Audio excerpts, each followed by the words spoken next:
So what we're going to do is start with thoughts and let them lead us to emotions. Our emotions come from our thoughts.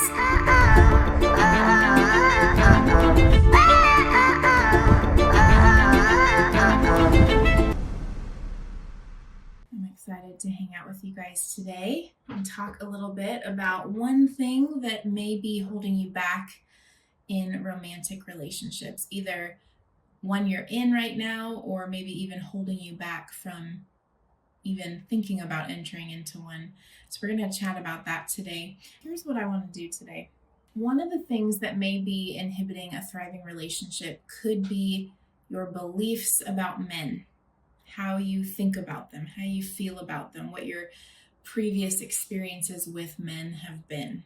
So where did these come from in the first place? Let's take a minute to look. Ultimately, a dream outcome, right, would be a life-giving, supportive, fulfilling relationship with a man.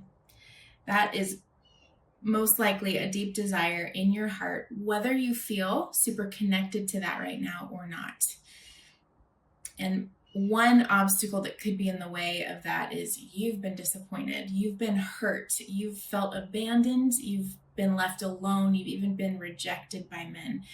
It's likely that your past experiences have fed into how you currently feel about men.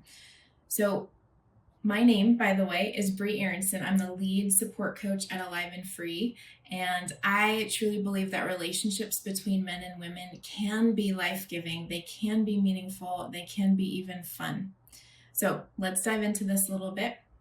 Beliefs are the lens through which our heart sees and experiences and interprets life. Some of our beliefs cause us to feel open to life, like, ooh, I'd like more of that, please, right? And other beliefs cause us to turn inward and actually protect ourselves, right? These protector beliefs promise that if they're in place, that we'll never experience that pain again, right? So something hard happens and we decide to align ourselves with a particular belief. For example, if you've been hurt in a previous relationship with a man and you decide that's it, all men are manipulative and I'm not safe around them, right? That's a catch-all belief that's going to try and keep you safe from ever feeling that pain again. Okay, so these protector beliefs come in and they try to convince us that if we believe these certain things, then we will never experience that pain again. We tend to draw conclusions in these spaces that all men are like the ones we've experienced, right? And meanwhile, that desire deep down, that desire we have to actually have a good relationship, one that's meaningful and deep, and like I said before, even fun, that gets covered up by the pain and the protection, okay? And I don't know about you, but I've seen in myself two extremes. Either I settle for relationships that aren't fulfilling, or I settle for a lifestyle of independence, right? Okay, I don't need that, right? And these protectors come in to try and assist us here. So again, we may have that deep down desire to connect with a man, to have a beautiful relationship, but that desire gets covered up by all the ways that we're actually trying to protect ourselves from it. Isn't that so fascinating how we can protect ourselves from the very things that we want? And man, a big part of the heart of Alive and Free is to get you connected to what your heart is needing, what it's authentically needing, so that you can start to feel safe inside your own skin, safe inside your connection with God, safe inside your connection with other people, and ultimately in a romantic relationship. So that can be a really beautiful aspect of your life. It can be a gift added to what you're already cultivating within you. So vulnerability is a big topic. I know in the last few years, Brene Brown has given us so much more language on what vulnerability is. Vulnerability is the cornerstone of our program, and getting yourself connected to the goodness of you, getting yourself connected to the ability to allow love in. That vulnerability piece is what makes us affectable. Right? It's when my heart is soft. It's when I'm not trying to protect myself, but I'm actually able to receive love that's coming in from God, from other people, and even from myself. It's what allows someone's words and actions and love to actually affect us, right? And man, a big thing that I've had to process through myself is, well, vulnerability is how I got hurt in the first place, right? By letting someone affect me. And, when I'm bringing in our new clients and I'm onboarding them, I talk about, man, we came into this world vulnerable, right? We came in literally naked. We came in full of needs, right? As a baby. And, we were trusting and we were open and we were affectable, right? And that is for a lot of us where the pain started, is when we didn't have our needs met, when we did get disappointment, when things went south. We internalized that pain against ourselves, right? We made it think that something was wrong with us, that we were unlovable. And if we were just more or better or enough, then that love would come our way. So this vulnerability piece is really, really important. Now, as we grow up as children and we have experiences, those experiences teach us to protect ourselves, right? We start to despise our vulnerability. We think, oh my gosh, if I was just not so soft, if I was just not affectable, then that's how I can survive, right? And we literally go into a survival mode. And what we're doing in our program is really talking about, man, there are wiser, more inviting ways of maintaining boundaries within yourself without actually shutting down into self-protection.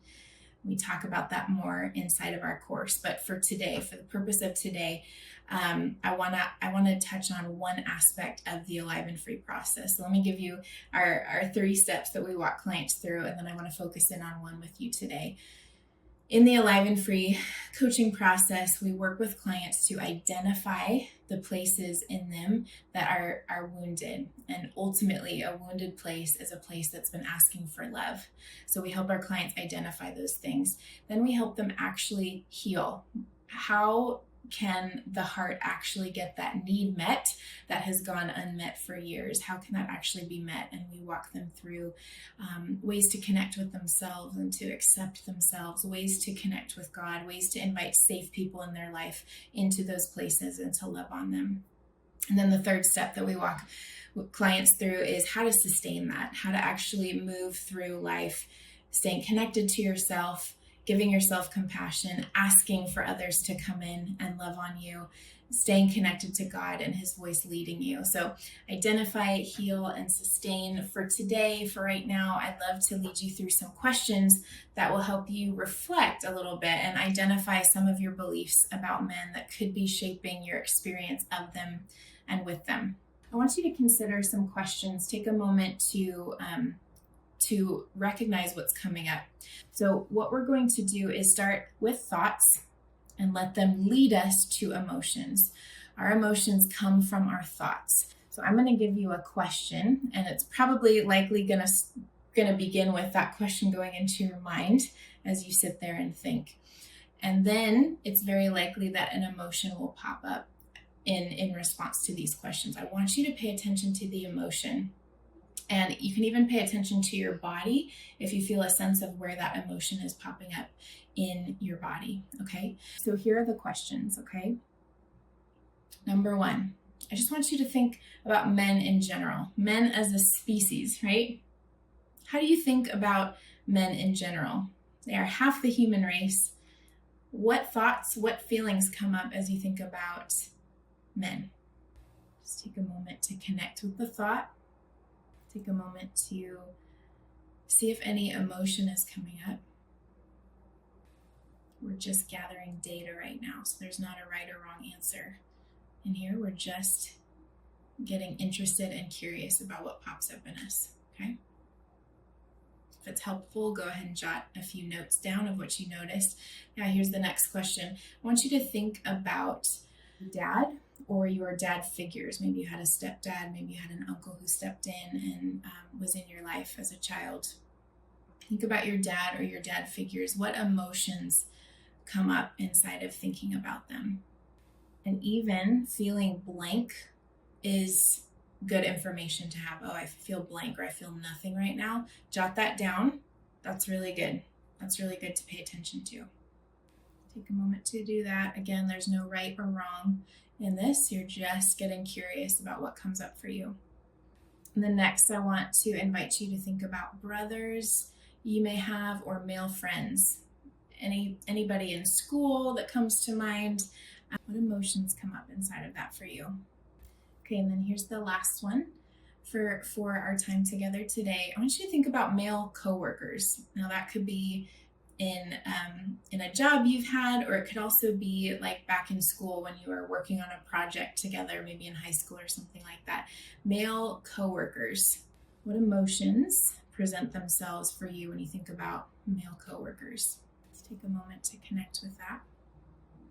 So hopefully at this point you've got some data written down, right? Just some notes. Maybe you just kept it in your mind. The places in which the challenging emotions came up for you is where there is work to be done.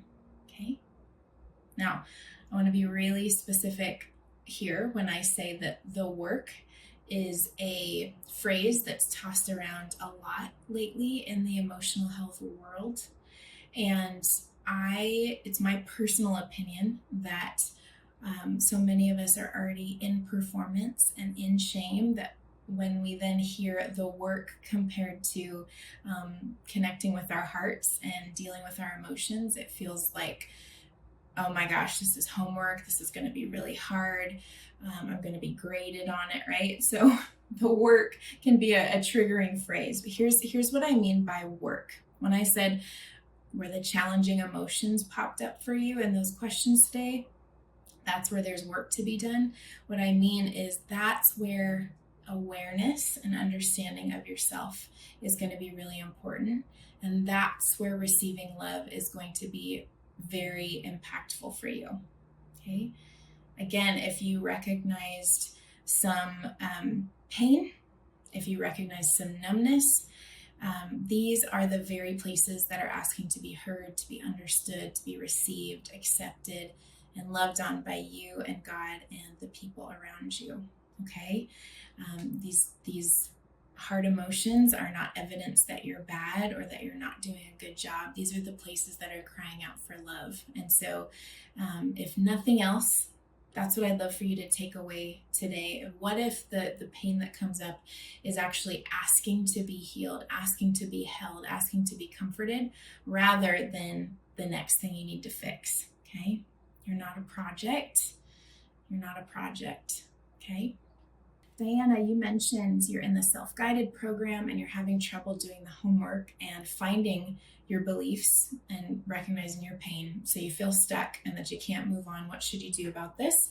If you're feeling stuck, what I recommend is taking out an old-fashioned piece of notebook paper and writing at the top, whatever topic of homework it is, and taping it to your wall and saying out loud to yourself, I'm going to come back to this when I'm ready. And then going on to the next topic, okay? At the beginning, it can feel really overwhelming and confusing sometimes to identify your emotions and your past story of pain.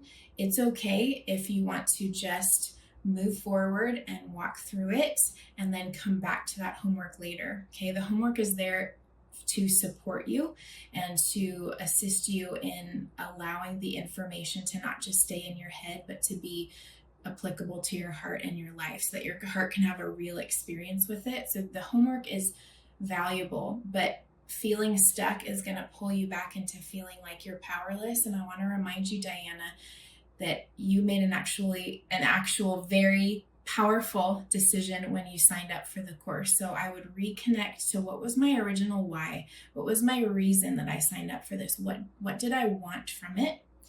I would, like I said, tape that paper to your wall, say, I will come back to this later, and move on to the next topic. I hope that that's helpful for you. Delina, you made some great comments here. You said when you thought about male friends, there was a feeling of being unsafe. When you thought about coworkers, there was a sense of strength. Very cool. And you also mentioned, relationships feel hard and you want to avoid them. Absolutely. Yeah, I can definitely connect to that myself. Tiffany said, Diana, I definitely felt overwhelmed a lot throughout the program. I just want to let you know you're not alone and you're not behind. Beautiful. Love that, Tiffany. So powerful. I love the encouragement there. That's right. This work, this action of connecting with our pain, connecting with our emotions can feel really challenging. It can feel overwhelming at times. But again, your heart has been covered up by pain. And so sorting through the pain that's covered it up means you're getting closer and closer to reconnecting with the real you, right? And it doesn't mean that your pain is not real. It doesn't mean that, mourning and loving yourself in those places doesn't need to happen, but it does mean you're getting reconnected and closer to who you are, who God made you to be, and your truest identity. So, yes. Yeah, and Tiffany, that's so good. For me, when I was overwhelmed, it was my shame popping back up and an invitation for me to love on the part of me that thinks I need to be perfect, to be loved. If you're wanting some help with this journey, if you want to engage this process with others, consider taking advantage of booking a call with one of our coaches.